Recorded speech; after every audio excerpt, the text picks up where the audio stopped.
नमस्कार, स्वागत है आपका इंडिया न्यूज बिजनेस पर और मैं हूं आपके साथ दीक्षा राठौर। आइए नजर डालते हैं आज की टॉप 10 खबरों की ओर। अंतर्राष्ट्रीय बाजार में गिरावट के बावजूद घरेलू बाजार में सोने चांदी के दामों में तेजी दर्ज हो रही है।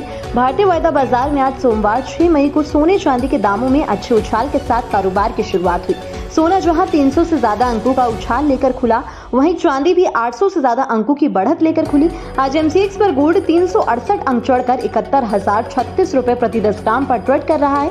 वहीं पिछले कारोबारी सत्र में 70,668 रुपए पर बंद हुआ था।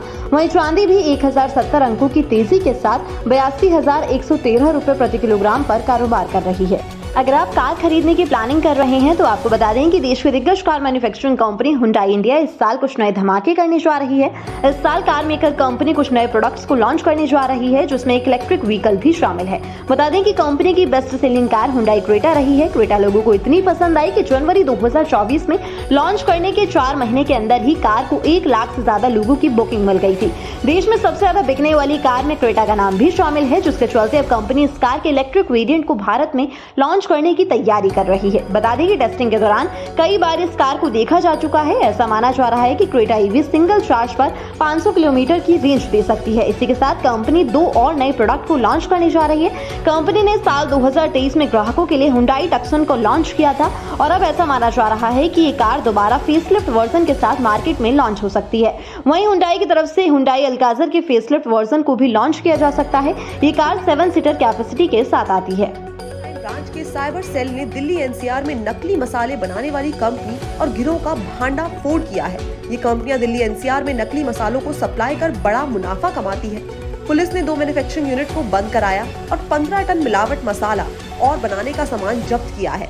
ये नकली मसाले खराब चावल, यूकेलिप्टस के पत्ते, सड़े बेर, लकड़ी का बुरादा, चोकर, रंग और केमिकल्स की मिलावट से बना रहे थे। दिल्ली पुलिस के अकॉर्डिंग उन्होंने भारी मुनाफा कमाने के लिए मिलावट और नकली भारतीय मसालों की दिल्ली और एनसीआर क्षेत्र में सप्लाई करने वाले 2 निर्माताओं और एक सप्लायर को गिरफ्तार किया है। पुलिस ने अपराध में शामिल 2 मैन्युफैक्चरिंग यूनिट, मशीन, टेम्पो और बाकी के प्रोडक्ट्स और सामान जब्त किए हैं। दिल्ली पुलिस को सूचना मिली थी कि उत्तर पूर्वी दिल्ली में कुछ निर्माता और दुकानदार अलग अलग ब्रांडों के नाम पर दिल्ली और एनसीआर में मिलावटी भारतीय मसालों के निर्माण और बिक्री में शामिल है। मुथूट फाइनेंस की micro finance unit Belstar micro finance IPO के जरिए 1,300 करोड़ रुपए जुटाएगी।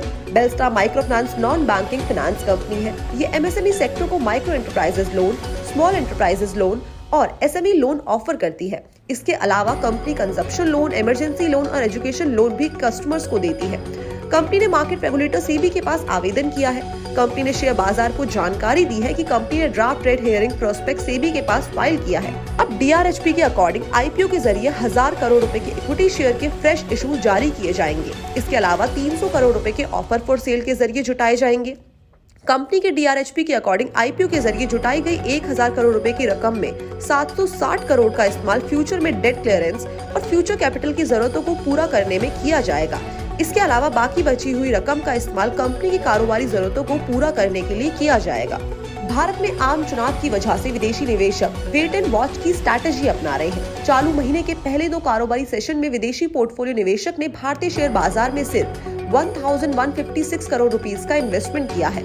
इससे पहले मॉरिशस के साथ टैक्स ट्रीटी में बदलाव और अमेरिका में बॉन्ड डील में कॉन्टिन्यूअस ग्रोथ की चिंताओं के कारण अप्रैल में एफपीआई ने 8,700 करोड़ रुपीस के शेयर्स बेचे थे।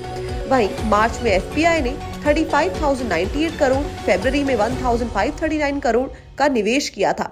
अब डिपॉजिटरी के आंकड़ों के अकॉर्डिंग मई के पहले 2 कारोबारी सेशन में एफपीआई ने शेयर में 1,156 करोड़ रुपीस का निवेश किया है और डेट या फिर बॉन्ड मार्केट से 1,727 करोड़ रुपीस निकाले हैं। इससे पहले विदेशी इन्वेस्टर्स ने मार्च में बॉन्ड मार्केट में 13,602 करोड़, फरवरी में 22,419 करोड़ और जनवरी में 19,836 करोड़ रुपीस का निवेश किया था। पेट्रोल के दामों की बात करें तो दिल्ली में आज पेट्रोल का एवरेज प्राइस 94.72 रुपए प्रति लीटर है। पिछले 10 दिनों में दिल्ली में पेट्रोल की कीमत 94.72 रुपए प्रति लीटर पर ही बरकरार है। वहीं बात करें इंडिया के 5 ऐसे स्टेट्स की जहां पेट्रोल सबसे ज्यादा महंगा है, तो उनमें सबसे पहले नंबर पर तेलंगाना है, जहां पर पेट्रोल 109.57 रुपए प्रति लीटर है। उसके बाद दूसरे नंबर पर मध्य प्रदेश है, तीसरे नंबर पर बिहार, फिर केरला और राजस्थान है। इसी के बाद बात करें 5 ऐसे स्टेट्स की जहाँ पेट्रोल सबसे सस्ता है, तो उनमें सबसे पहले नंबर पर दमन एंड दीव है, जहां पेट्रोल के दाम 92.32 रुपए प्रति लीटर है। इसके बाद अरुणाचल प्रदेश, मिजोरम, हिमाचल और उत्तराखंड है। नोएडा वालों के लिए खुशखबरी सामने आई है। अगर आप भी नाइट लाइफ को एंजॉय करने के लिए नोएडा से दिल्ली या फिर गुरुग्राम तक ट्रैवल करते हैं तो अब आपको ऐसा नहीं करना पड़ेगा, क्योंकि नाइट लाइफ को बढ़ावा देने और स्टेट के एक्साइज रेवेन्यू को बढ़ाने के लिए उत्तर प्रदेश सरकार नोएडा और गाजियाबाद में बार टाइम बढ़ाने की प्लानिंग कर रही है। स्टेट गवर्नमेंट ने 5 मेंबर कमेटी बनाई है जो बार का नाइट टाइम बढ़ाने का फैसला करेगी। रेस्टोरेंट और बार ओनर्स ने दिल्ली और गुरुग्राम जैसे नेबर स्टेट के साथ नोएडा के बार के टाइम की लिमिट को बढ़ाने पर जोर दिया है, ताकि नोएडा गाजियाबाद भी दिल्ली गुड़गांव जैसे नाइट लाइफ प्रोवाइड कर सके और वहां के लोगों को नाइट लाइफ एंजॉय करने के लिए दिल्ली और गुड़गांव ट्रैवल ना करना पड़े। आपको बता दें कि अभी नोएडा के बार को फिलहाल रात के 1 बजे तक की खोलने की ही परमिशन है। इंस्टेंट मैसेजिंग ऐप व्हाट्सएप अपने टर्म्स एंड कंडीशंस को लेकर काफी सख्त हो गया है। भारत में इस साल जनवरी से मार्च के बीच व्हाट्सएप ने 2 करोड़ 23 लाख से भी ज्यादा अकाउंट्स पर बैन लगाया है। ये पिछले साल की तुलना में लगभग दोगुना है, यानी कि फर्जी अकाउंट्स की संख्या बढ़ती ही जा रही है। बता दें कि ये आंकड़ा बताता है कि ऑनलाइन धोखाधड़ी और यूजर्स की सुरक्षा भारत में एक बड़ी चिंता बनती जा रही है। व्हाट्सएप ने अपनी रिपोर्ट में बताया कि जनवरी से मार्च के बीच भारत में जिन अकाउंट्स को बंद किया गया उन पर कार्यवाही करने के पीछे कुछ खास वजह थी। कई भारतीय यूजर्स ने व्हाट्सएप की शिकायत निवारण प्रणाली के जरिए शिकायतें दर्ज कराई थी। उन्हीं कंप्लेंट्स के बेसिस पर कुछ अकाउंट्स पर कार्यवाही की गई। वहीं कुछ अकाउंट्स को इसलिए बंद किया गया क्योंकि वो भारतीय कानून या व्हाट्सएप के अपने नियमों को तोड़ रहे थे। व्हाट्सएप खुद ही ऐसे अकाउंट्स को पकड़ने के लिए कई तरीकों को इस्तेमाल करता है। व्हाट्सएप की अगर साल 2024 की अब तक की रिपोर्ट देखें तो सिर्फ जनवरी में ही व्हाट्सएप ने 67 लाख से ज्यादा अकाउंट्स को बंद कर दिया है। फरवरी 2024 में 76 लाख से ज्यादा अकाउंट्स को हटाया गया, जिनमें से 14 लाख से भी ज्यादा को किसी भी शिकायत के बिना ही बंद कर दिया गया। ईडी ने झारखंड के रांची में कई ठिकानों पर छापेमारी की और बड़े पैमाने पर कैश बरामद किया। जी हां, ग्रामीण विकास मंत्री आलमगीर आलम के निजी सचिव संजीव लाल के नौकर के घर ईडी ने भारी भरकम नकदी जब्त की। सूत्रों के मुताबिक नकदी लगभग 30 करोड़ रुपए होने का अनुमान है। बैंक अधिकारी यहां नोट गिनने वाली मशीनों के साथ पहुंचे। वहीं इसी मामले में एक और ठिकाने से 3 करोड़ रुपए बरामद हुए हैं। इस तरह अब तक कुल बरामदगी 33 करोड़ रुपए हो गई है। इस मामले में कुल 6 जगहों पर छापेमारी हो रही है। ईडी का मानना है कि ये काली कमाई का हिस्सा है। दरअसल ईडी 10,000 रुपए रिश्वत के मामले की जांच कर रही थी और उसी दौरान ईडी को कुछ ऐसी कड़ियां मिली जिसके तार मंत्री तक जुड़ते नजर आए। ईडी को जानकारी मिली थी कि आलमगीर आलम के मंत्रालय में भ्रष्टाचार चल रहा था और ये पैसा नौकरों के घर पर जा रहा था। इसके बाद ईडी ने आलमगीर के निजी सचिव के नौकर के घर पर छापेमारी की और वहां इतना कैश देखकर ईडी भी हैरान रह गई। के पहले कारोबारी दिन बाजार में वॉलेटाइल सेशन के बाद बाजार के अंदर देखने को मिली कमजोरी। निफ्टी करीबन 17 पॉइंट्स की कमजोरी के साथ 22,459 के लेवल पे जाके बंद हुआ। इसी तरह बैंक निफ्टी भी आज 15 पॉइंट्स की कमजोरी के साथ 48,938 के लेवल पे जाके बंद हुआ और आज सेंसेक्स 17 पॉइंट्स की मजबूती के साथ 73,895 के लेवल पे जाके बंद हुआ।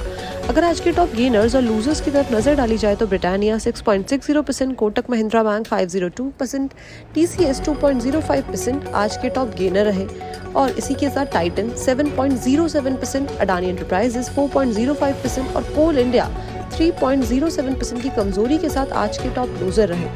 अगर BSE के 30 शेयर्स की तरफ नजर डाली जाए तो आज BSE के 30 शेयर्स में से 19 शेयर्स हरे निशान पे बंद हुए और बाकी के 11 शेयर्स लाल निशान पे जाके बंद हुए।